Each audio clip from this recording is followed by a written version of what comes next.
O mais importante está que da fiesta de São Juan e São Pedro, que a autoridade também é bispo de São Pedro, por mirar com gente,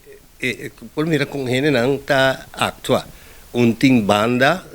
banda não uma banda existente, maneira nós todos conhecer, mas todo músico está chega junto,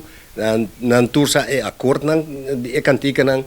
tinha cantante não, conhecedora cantica não e gente não que vai e fiesta não está agrupar e assim nós também tem uma comunidade chiquito que está representativo para a comunidade que a nasce tempo de esclavitud depois de esclavitud e que te awe nós também na Bonaire. Pois se você quer algo de cultura de Bonaire, logo tem que conhecer assim algo na barrio não, se nós vamos dentro do barrio na celebrar São Juan e São Pedro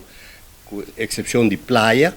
botanha que por bisa aqui que coisa importante, mas tem mais que vi história de turbario, pero se bor vai bom que está é carte social de cada barrio, que tem no barrio com nada biba, e ora botanha sa mais ou menos é com a comunidade boneiro a transformar. Se bor vai tur supermercado, de que não tá, tienda de que não tá, toco na nota mais, de que toco na tava e na uma não está concentrar quanta é a população que habita na nossa comunidade, mas que não está integrada na nossa comunidade. E essa é parte importante que nós podemos sacar fora de fiesta aqui. E é parte de independizar a escala, tá algo importante que não está aqui a depender do governo, mas não também traz a base de presupuesto que não por assim, e não tem que buscar um profissional que por assim é trabalho de perfil de barrio, e também vini com ideia não conta tra uma nota de cultura e depois cultura sai da riba mesa por tra manejo de cultura e